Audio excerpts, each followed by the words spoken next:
Many of you guys may be wondering, asking, what is the FCRA?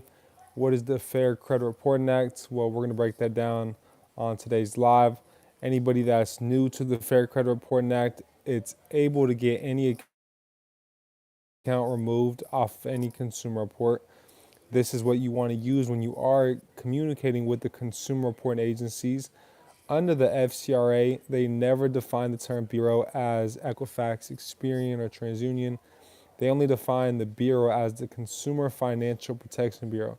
So that's what I want to get into next, is talking about there being a whole list of consumer reporting agencies on the CFPB website. So you guys can look up list of consumer reporting agencies, CFPB,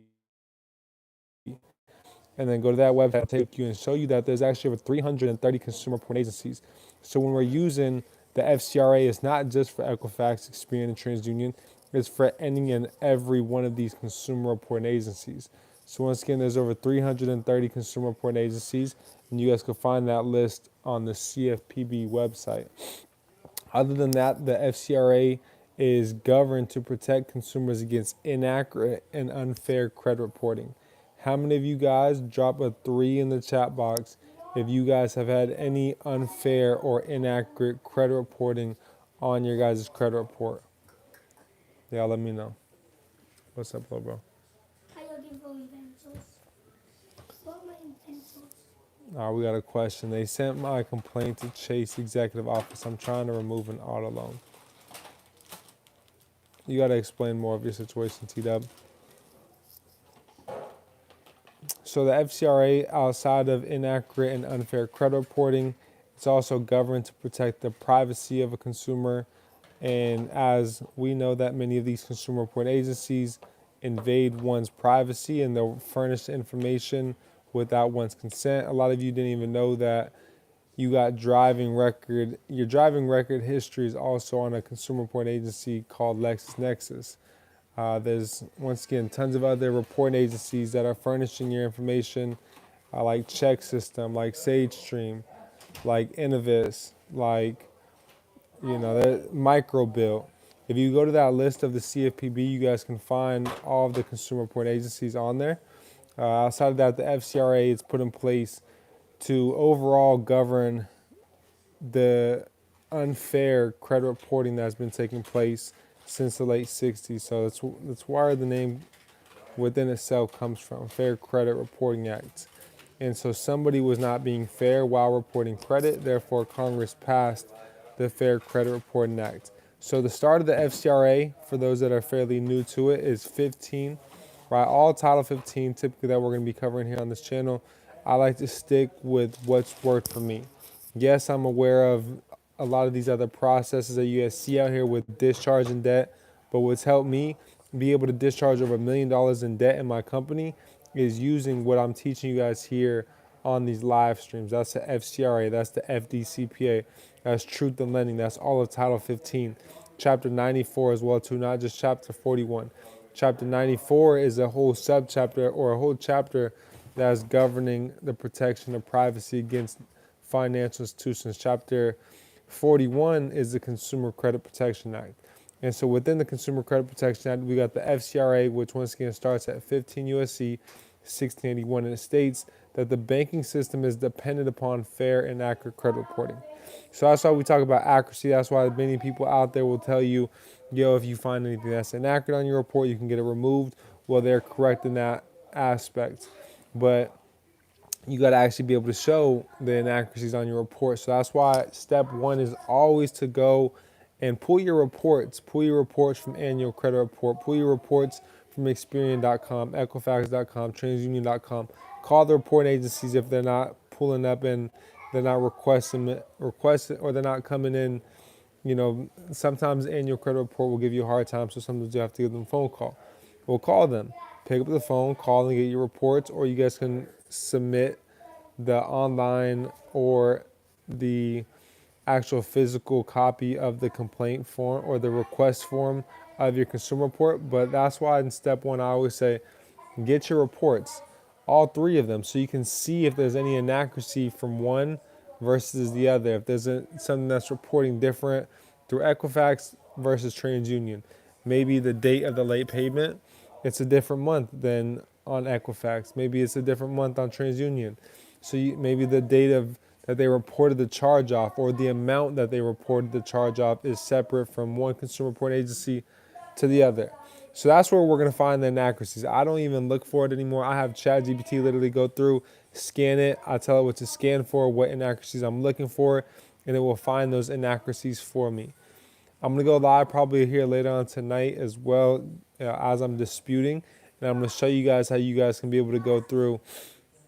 I'll probably get back and pay for as well because I hadn't paid for it in like the past 2 months. But I'll probably pay again for StreamYard so y'all can actually see my screen while I'm going through and disputing these accounts and stuff. So if y'all want to see that, definitely drop a 3 in the chat box. But other than that, let me see. I got some questions. I got some things I disputed that got deleted, but they appeared back on my report, but it's also showing deleted.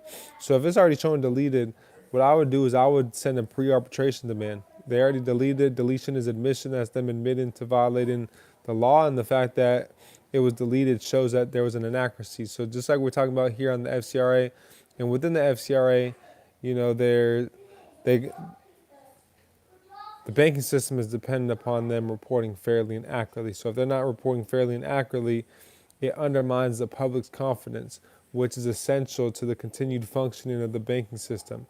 And it states that verbatim. And this is me literally going off the dome, just flowing. I don't got no computer. I don't got nothing in front of me.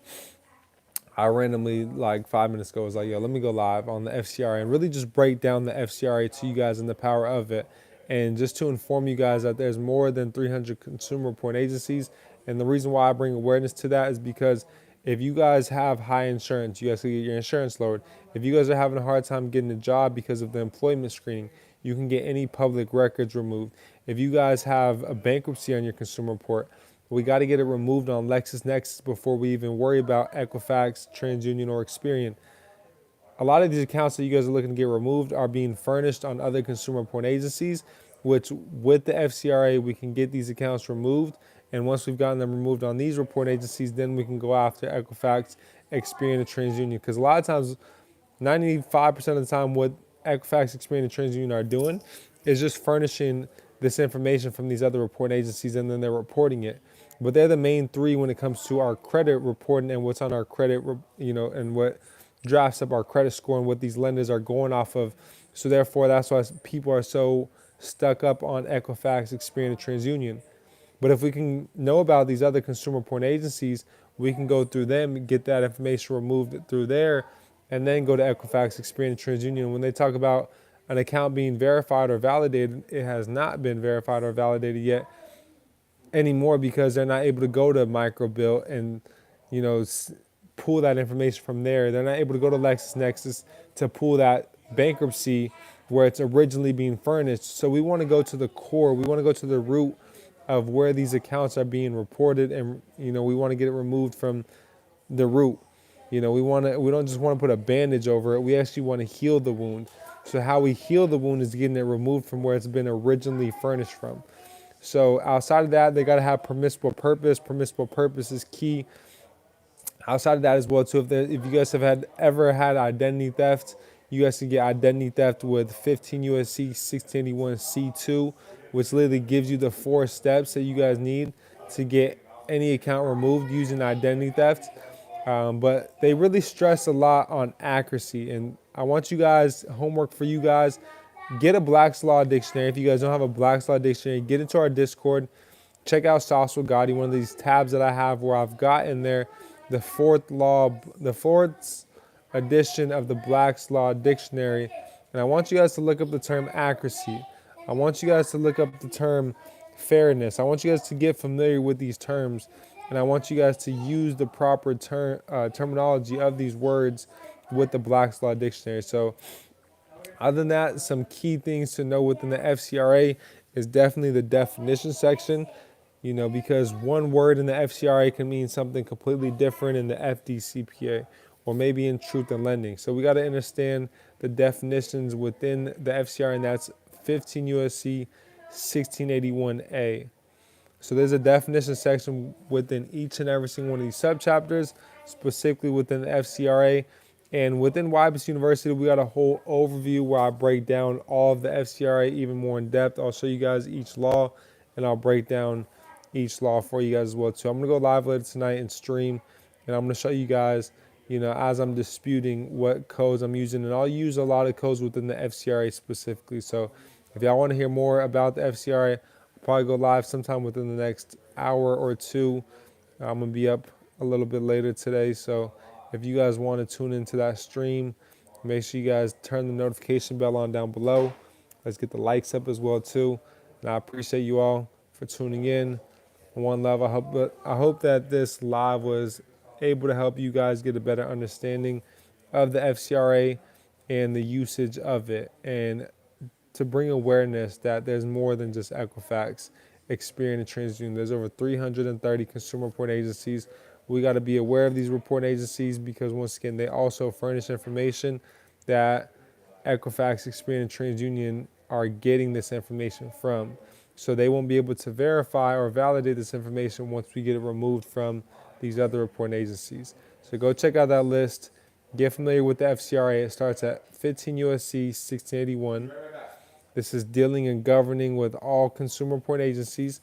And outside of that, and that's really everything that you guys got to understand when it comes to the FCRA. So I appreciate you all tuning in. I'll see you guys later on tonight on the live stream. I'm going to be streaming. So I'll see y'all there. Peace and love. We out.